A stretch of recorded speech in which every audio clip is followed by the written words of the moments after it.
The White House is arguably the most secure 18 acres on the planet. Its perimeter is constantly monitored by specialized Secret Service snipers, restricted airspace, and concealed anti-aircraft systems.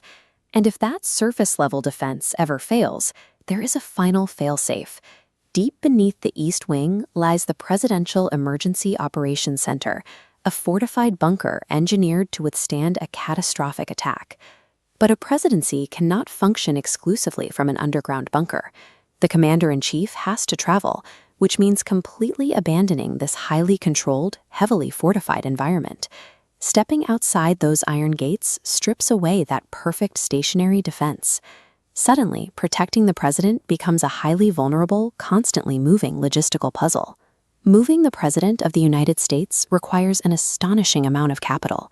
A single week of multi-country travel can cost upwards of $50 million. That budget funds the relocation of the entire apparatus of American executive power, moving secure communications and military command centers directly into the unpredictable public square.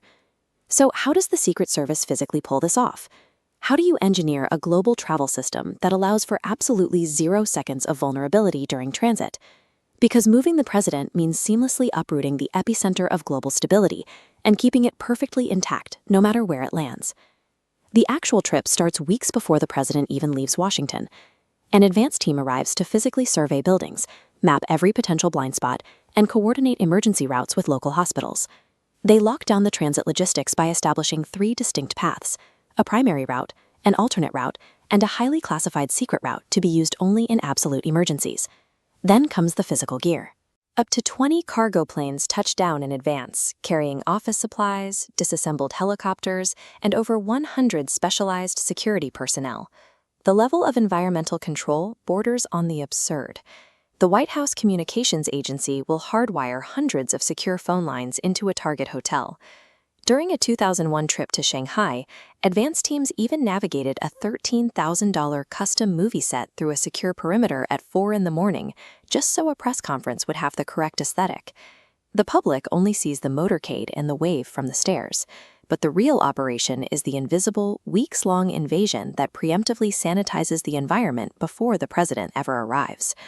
When it is time to actually move, the primary vehicle is the VC-25A, better known as Air Force One. This is a flying military fortress, hardened against attack and equipped to command the entire U.S. military from the sky. It operates with unlimited range, thanks to its ability to refuel in midair and stay airborne. The aircraft's electronics are also hardened against electromagnetic pulses, allowing it to fly straight through nuclear fallout or targeted electronic warfare attacks. If a kinetic threat presents itself, Air Force One is frequently escorted by fighter jets, ready to strike and clear the airspace at a moment's notice.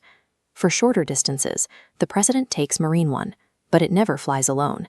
It travels in a formation of 3 to 5 identical helicopters, constantly shifting positions in a high-stakes aerial shell game designed to confuse ground-to-air threats.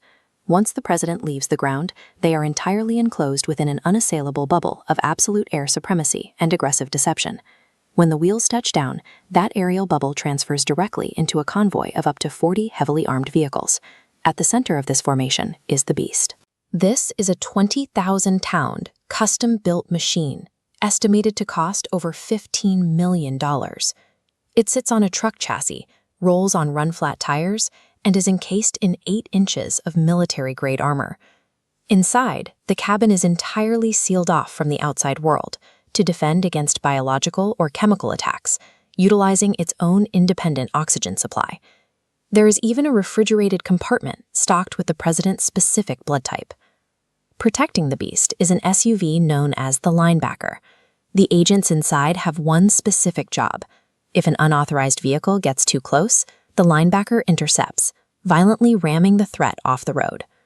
The motorcade is an aggressive, mobile military formation, a tightly coiled unit designed to violently repel kinetic attacks at a moment's notice. All of this, the decoy helicopters, the hardened bunkers, the $50 million travel bills, serves a much larger purpose than protecting a single human life. It exists to guarantee the strict continuity of government. Whether the president is sitting in the underground operations center, flying at 30,000 feet, or riding in the back of the Beast, They remain securely connected to the Pentagon and U.S. Strategic Command. To authorize a nuclear strike, command the armed forces, and direct intelligence agencies remains perfectly intact, completely independent of their physical location. The United States presidential security operation is the ultimate physical manifestation of executive power. It is a highly engineered, aggressively defended security system built to ensure that the presidency itself survives absolutely anything.